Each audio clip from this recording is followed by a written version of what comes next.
బాగుందనే వాడు కూడా బాగా చూస్తారు. అది కూడా గవర్నమెంట్ హాస్పిటల్ కాబట్టి మణిగంపల్లి కూడా బాగా చూస్తారు. అదేమి ఇబ్బంది లేదు.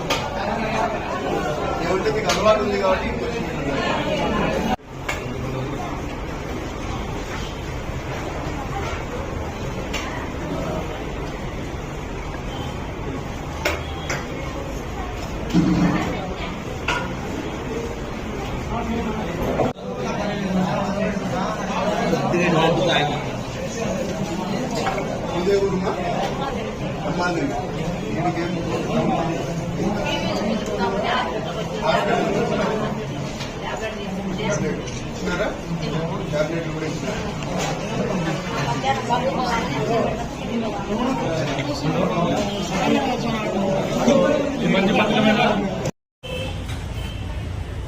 ఇది మంచి ప్రభుత్వం.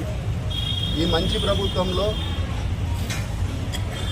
కూటమి ప్రభుత్వం ఏర్పడిన తర్వాత మన నాయకుడు చంద్రబాబు నాయుడు గారు నిర్ణయాలు ఏ విధంగా తీసుకున్నారు, ప్రజలకు ఏ విధంగా ఉపయోగపడుతున్నాయి, రాష్ట్ర అభివృద్ధి విషయంలో ఏ విధంగా డెసిషన్స్ తీసుకుంటున్నారు.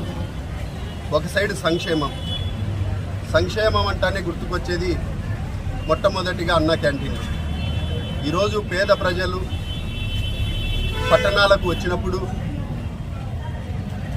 హాస్పిటల్ విషయం కానీ లేకపోతే మరి ముఖ్యంగా పనులకు భవన నిర్మాణ కార్మికులకు పల్లెల నుంచి పట్టణాలకు వస్తూ ఉంటారు. వాళ్ళకు కూడా ఈ మధ్యాహ్నం భోజనం చాలా ఉపయోగపడతా ఉంది.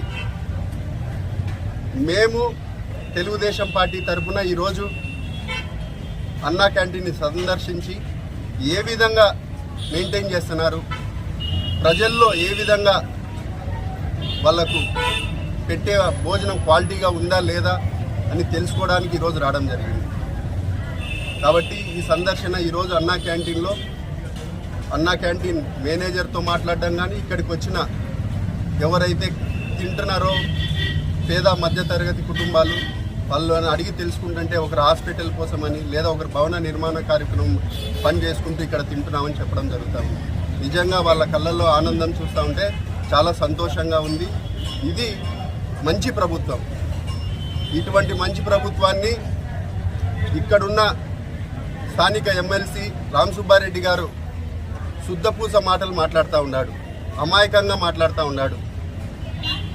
రామ్ సుబ్బారెడ్డి గారు దాదాపు 30 ఏళ్ల నుంచి రాజకీయాల్లో ఉన్నారు. 94 నుంచి 2004 వరకు మా నాయకుడు చంద్రబాబు నాయుడు గారి ఆధ్వర్యంలో ఎదిగి మంత్రి పదవులు తీసుకొని ఎమ్మెల్యేలై ఈరోజు మళ్ళా మా నాయకుడిని మాట్లాడే పరిస్థితికి వచ్చినారు. ఈరోజు 30 ఏళ్లలో 2004 వరకు 10 ఏళ్ళు గవర్నమెంట్లో ఉన్నారు. 2014 నుంచి 24 వరకు అధికార పార్టీలో కొనసాగినారు రామ్ సుబ్బారెడ్డి గారు. అభివృద్ధి అనేది మీకు తెలుసున ఈరోజు మా కుటుంబం నుంచి ఎమ్మెల్యేగా చిన్నాయన అయిన మొదటిసారి 2004లో ఆ రోజు నుంచి జమ్లవాడలో అభివృద్ధి పదంలో నడుస్తూ ఉంది.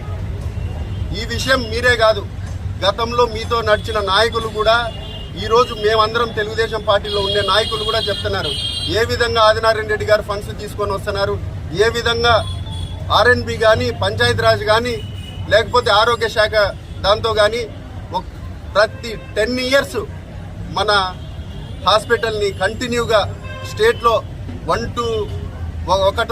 నుంచి 5 లోపల నిలబెట్టాం. అంటే ఓపీలు రావడం కానీ మెయింటైన్ చేయడం కానీ మా చేతనైన కాడికి దేవుడి శంకరెడ్డి సుబ్రహ్మరెడ్డి ట్రస్ట్ ద్వారా కూడా రూపాయలు ఖర్చు పెట్టి హాస్పిటల్ని డెవలప్ చేయడం జరుగుతూ ఉంది. ఈ విధంగా చూస్తూ ఉంటే ఇసుక విషయంలో కూడా నిన్న కామెంట్ చేయడం జరిగింది రామ్ సుబ్బారెడ్డి గారు. అయ్యా, ఈరోజు పెన్నా పరివాహక ప్రాంతాలలో గ్రామాలు ఉన్నాయి. ప్రతి ఒక్కరు ఈరోజు ట్రాక్టర్లు ఉండేటోళ్ళందరూ ఇసుక తోలుకుంటున్నారు. ఇది కేవలం 2004-07 మధ్యలో మీరు గతంలో జైల్లో ఉన్నప్పుడు తర్వాత వచ్చిన తర్వాత నుంచి 18 ఏళ్ళగా ఒక్కటే మాట, దేవుడి సోదరులు ఇసుక తోలుతున్నారు, బేటి ప్రాంతాలకు పోతున్నాయంటున్నారు. గుల్లకుంట దగ్గరనే ఆపి ట్రాక్టర్లను నువ్వు పంపి ఎనికి? ఒక ప్రజాస్వామ్యంలో ప్రజలను ఏదైనా ఖచ్చితంగా మాట్లాడాలా, బురద జల్లి మా ముఖాన్ని బట్టగాలు చేస్తే మేము తుడుచుకునే పరిస్థితి అంటున్నారు. ఇంకోటి చిత్రావతి దగ్గర కలెక్టరు టెండర్లలో అప్రూవల్ చేసి ఇప్పుడు పరిస్థితి ఏ విధంగా అది ఒక పద్ధతిగా ఇంత క్వాంటిటీ తీసుకోవాలని ఉంది. అదొక సైడ్ జరుగుతూ ఉంటే పెన్నా పరివాహక ప్రాంతాలలో గ్రామాల నుంచి ప్రతి ఒక్క ఊర్లలో నుంచి ట్రాక్టర్లు ఈరోజు బాగుపడుతున్నాయి. ట్రాక్టర్ డ్రైవర్లు కానీ, లేకపోతే ట్రాక్టర్ ఓనర్లు కానీ, లేకపోతే ఎవరైతే కూలీలు దానికి లోడింగ్ చేసేటోళ్ళు కానీ, ఈరోజు మేము నిజంగానే గుండెల మీద చేసుకొని చెప్తున్నాము. ఈరోజు 2024లో మా ప్రభుత్వం ఏర్పడిన తర్వాత మా నాయకుడు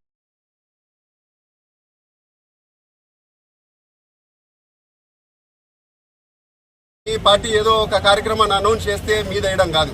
అభివృద్ధి, సంక్షేమము ఈరోజు మా పార్టీ ప్రధాన ధ్యేయం. కూటమి ప్రభుత్వం ఏ విధంగా ముందుకు పోతుందో ప్రజలందరూ గమనిస్తూనే ఉన్నారు. ఉద్యోగ అవకాశాలు కల్పించే విషయంలో కూడా మా పార్టీ ప్రధాన పాత్ర పోషిస్తుంది. ఖచ్చితంగా డబుల్ ఇంజన్ సర్కారు చాలా వేగంగా ముందుకు పోతా ఉంది.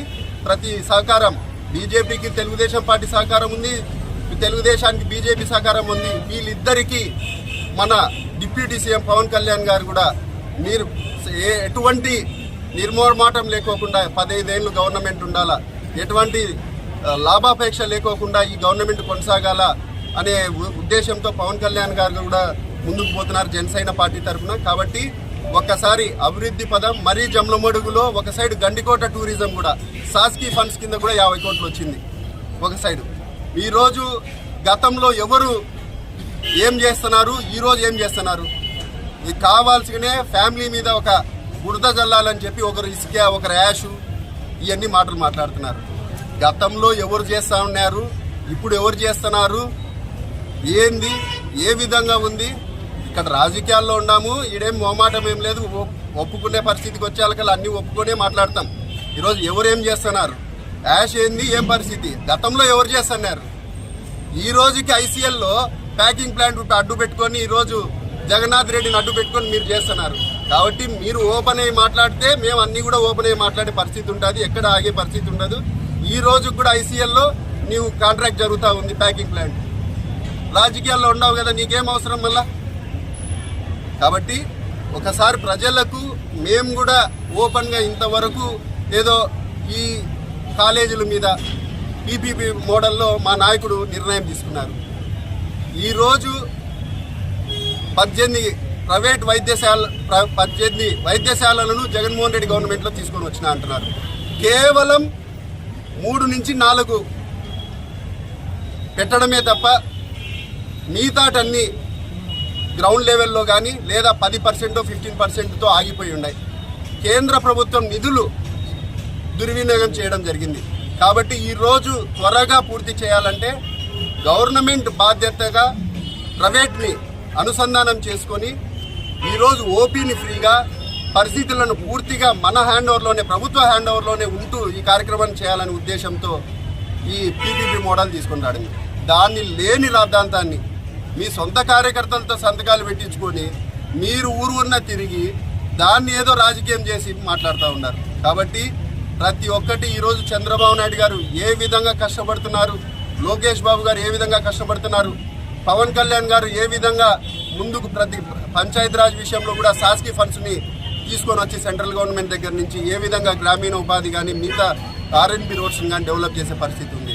ఇక్కడ చిన్నాయన 4వ ఎమ్మెల్యేగా అయి అతని ఎక్స్పీరియన్స్ని కూడా పూర్తిగా అవగాహన చేసుకుని ఏ విధంగా ముందుకు పోతున్నారో మీ అందరికీ తెలిసిన విషయమే. కాబట్టి ప్రజలందరూ గమనించండి, మరీ ముఖ్యంగా యువత ఒకసారి ఆలోచన చేయండి. ఎందుకంటే లేని విషయాలను బుల్డోజ్ చేసే కార్యక్రమాన్ని ఈ వైసీపీ పార్టీ నాయకులు మరీ ముఖ్యంగా జమ్లమడుగులో రామ్ సుబ్బారెడ్డి గారు ఈ పని చేస్తున్నారు. యువత గమనించాలని కూడా ఈ సందర్భంగా తెలియజేస్తున్నారు. Thank you.